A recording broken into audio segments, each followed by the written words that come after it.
Monsieur Descamps, bonjour. Interview aujourd'hui, Bonjour. 22e édition.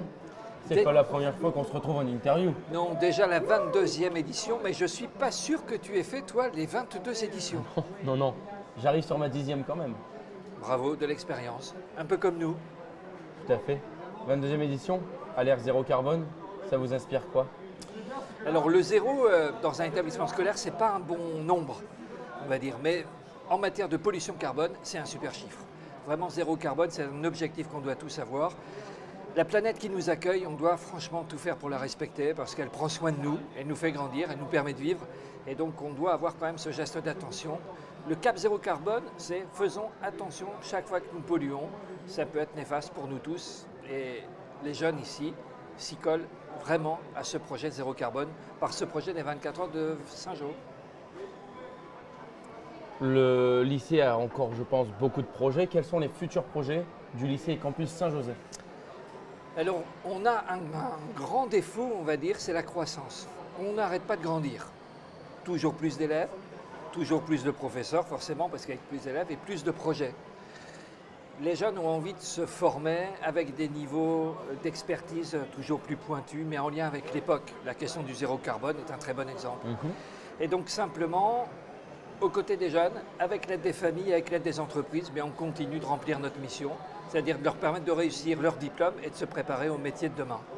Et aux écoles qui sont dans le groupe Junia, comme j'ai eu M. Rigal tout à l'heure en interview et qui disait que dans les 24 heures, il voyait aussi les futurs talents parce qu'il voit en école, ce qu'il veut voir en école d'ingénieur, c'est justement ce travail pédagogique main dans la main.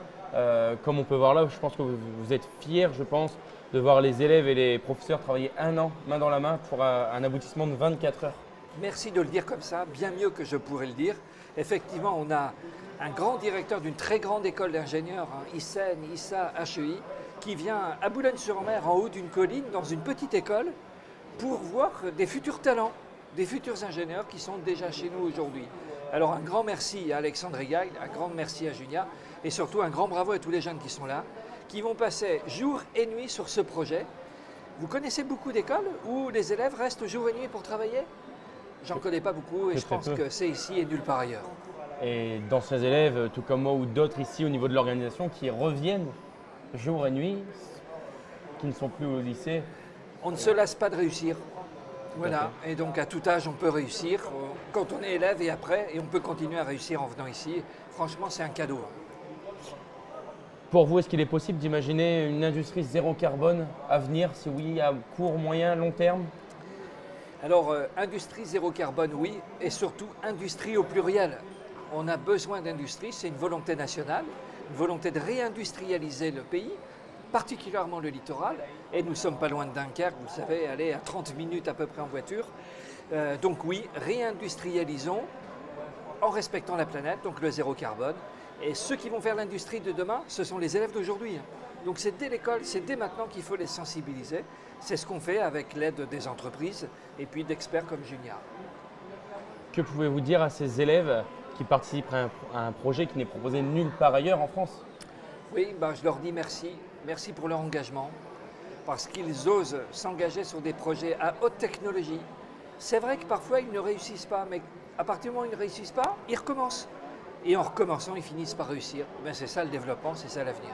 C'est justement ce que me disait M. Rigal, qu'avoir des élèves qui ont 20 et qui réussissent, ce n'est pas forcément ce qu'ils cherchent. Avoir des élèves qui font des erreurs et qui apprennent de ces erreurs, pour lui, c'est ça les futurs talents, parce qu'ils apprendront toujours d'erreurs et aboutir à un projet qui n'était pas forcément une réussite de départ, et c'est quand même exceptionnel.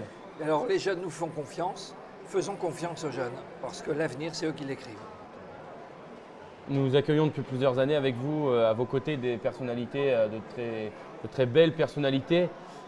Est-ce que vous auriez imaginé arriver à la tête de ce lycée et le voir autant briller? Alors aujourd'hui, le lycée brille, c'est pas parce que je suis à la tête, c'est parce que les jeunes sont à la tête. Et aujourd'hui, ils le montrent bien. Toute l'actualité, c'est eux, c'est leurs travaux, c'est leur engagement, c'est leur performance. Donc oui, le lycée brille, oui, le campus brille grâce aux élèves. Un petit mot pour ces jeunes qui en ont encore pour une bonne quinzaine d'heures de course. Je leur souhaite de rester jeunes au moins une centaine d'années. et de garder la culture du projet, la culture de l'envie, voilà, d'y aller.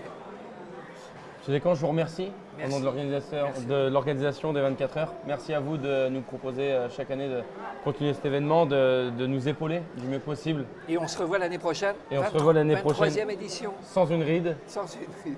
Merci à vous.